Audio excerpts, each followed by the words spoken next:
Bom, esse é o vídeo 2 do grupo de estudo agora, de junho e julho, né? A gente começou o grupo ontem, e esse é o vídeo 2 para as pessoas poderem discutir na semana que vem.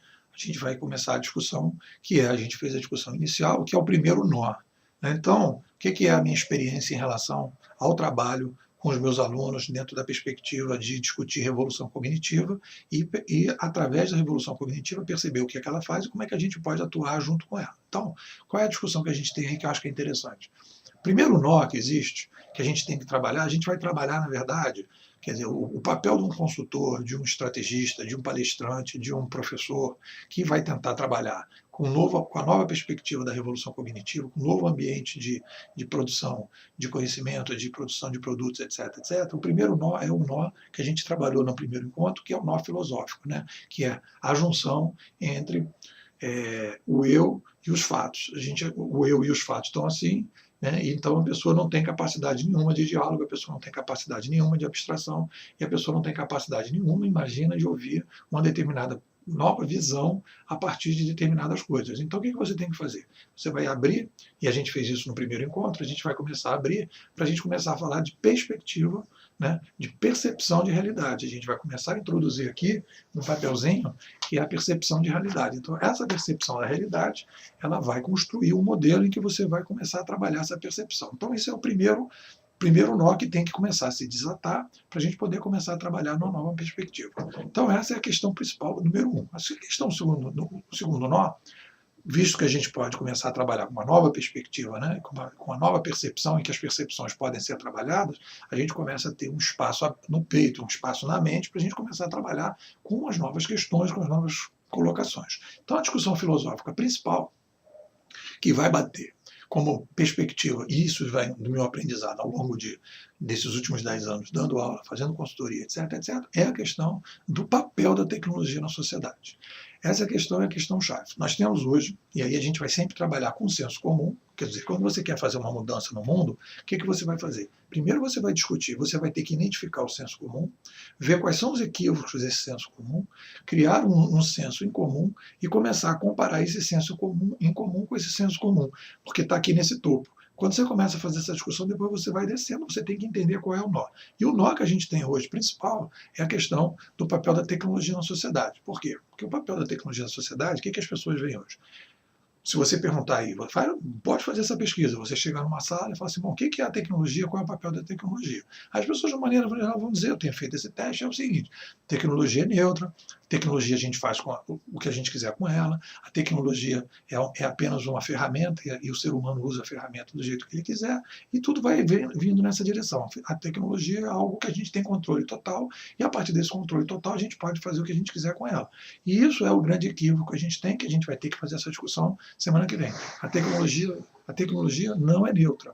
A tecnologia, ela não é neutra. Por quê? Porque a tecnologia, ela faz a grande diferença do ser humano para os outros animais é a tecnologia. Por quê? Todos os outros animais, entre aspas, engoliram as tecnologias, né? Pegar o leão. O leão tem sua pata enorme, com aquelas suas unhas e tal, que ele consegue dar uma patada e matar uma determinada. A zebra, né? E depois ele tem os dentes todos preparados, o tamanho da boca, para morder ali o pescoço da zebra, para matar a zebra, né? Na verdade, quem mata a zebra é a leoa, né? Mas tudo bem. Então, matar aquela zebra ali, né? E depois as pessoas poderem comer e alimentar, e depois tem toda a preparação do estômago para aguentar aquela carne toda, né? A digestão daquela carne crua que vem e tal. Quer dizer, então aquilo ali tudo é uma máquina, né? Uma estrutura que a natureza ali, né? Que o processo evolutivo levou. Então o leão é aquele bicho que está ali todo estruturado para poder resolver os seus problemas autossuficiente, né? O ser humano, o que acontece com o ser humano? O ser humano não é o mesmo tipo de espécie. O ser humano, a gente tem que caracterizar a espécie humana como um ser com homos tecnológicos. Ou seja, o que a gente fez? Ao invés de a gente engolir a tecnologia, né, a gente não conseguiu desenvolver a tecnologia para dentro da gente foi, na verdade, ficando assim, com as mãozinhas fraquinhas, com os pezinhos fraquinhos e tal. O que a gente foi desenvolver? A gente foi desenvolver a nossa capacidade cerebral de produzir tecnologias. Então, todos os problemas que o ser humano tem, todas as nossas limitações físicas, todas as nossas limitações cognitivas, né, todas as nossas limitações, o que a gente fez? A gente desenvolveu tecnologias. Então, nós somos homos tecnológicos. como nós somos homens tecnológicos, nós desenvolvemos essas tecnologias e todas as limitações que nós tivemos, desde que a gente saiu lá das cavernas, desceu das árvores, foi para as cavernas, e aí depois a gente começou esse processo de globalização, tudo isso foi o quê? Foi um processo de desenvolvendo tecnologias para superar os problemas. Então, a base da discussão que a gente tem que fazer é isso. Nós somos homens tecnológicos e nós não vivemos, como os outros animais, em ecologias. Nós vivemos em tecnoecologias. Nós vivemos em ambientes tecnológicos. Então, o que a gente tem que entender? A gente tem que entender a nossa espécie como uma espécie tecnoecológica e a gente vive em tecnoecologias.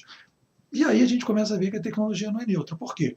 Quando entra uma determinada tecnologia, seja qualquer uma dessas tecnologias, seja qualquer tecnologia, e você coloca essa tecnologia, você muda o ambiente técnico-ecológico, vindo de fora para dentro. Olha só que coisa, olha só o que eu estou dizendo. Você tem um ser humano aqui e você tem uma introdução de uma nova tecnologia que vem de fora para dentro e que modifica o ambiente técnico-ecológico. Então, quando a gente vai dizer que o ser humano tem controle total sobre as tecnologias, ele não tem controle total sobre as tecnologias porque ele vive nesse ambiente tecnoecológico. Então, as tecnologias, quando vêm de fora para dentro, elas modificam esse ambiente tecnoecológico e a gente vai ter que se adaptar a esse ambiente tecnoecológico que se modifica. Então, a gente não tem controle. A gente tem a possibilidade de negociar com esse ambiente técnico-ecológico, a gente tem a capacidade de trabalhar com esse ambiente técnico-ecológico, a gente poder se adaptar a ele. Mas essas tecnologias elas vão se massificando sem um controle. Você pode ver que qualquer tecnologia que as pessoas gostam, ela se massifica sem controle. As pessoas não têm controle. Ah, não pode, não pode. As pessoas vão usando.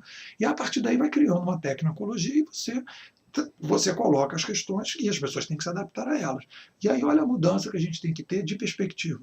Se isso é verdade, ou se isso se aproxima mais da realidade, se isso faz sentido, a gente começa a ver que quando a gente tem mudanças, né, de vários tipos, né, e várias tecnologias, as organizações da sociedade, as pessoas da sociedade, elas vão ter que se adaptar a elas não têm controle, elas não podem dizer que não querem, elas são obrigadas a se adaptar a essa nova tecnoecologia. E isso faz uma mudança completa, porque isso vai ter que entrar dentro das estratégias das organizações. E as tecnologias elas não entram nas estratégias das organizações como fatores determinantes de mudança, porque as pessoas acham que elas são neutras, então ela pode dominar, e ela não domina. E aí a gente está em uma discussão que a gente vai fazer agora, no próxima discussão, que seria na outra terça-feira, que é o papel das tecnologias cognitivas, que é uma outra coisa e que tem uma modificação dentro das tecnologias do ambiente tecnoecológico completamente diferente, que seria uma diferença entre uma dinamite e uma bomba de nêutron. Mas isso eu vou deixar para outra discussão. Se você não está fazendo o meu grupo de estudo comigo, você tem aqui um link aqui embaixo, que é um link, você pode se cadastrar. Nós temos agora um grupo em agosto, setembro, e depois outro em outubro, novembro. Você pode se inscrever e você pode participar.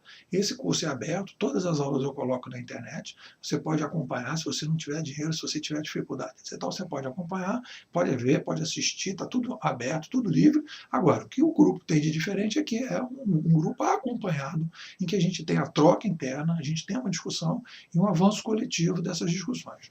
É isso. Um grande abraço. Se você não segue o canal e curte o vídeo. Obrigado.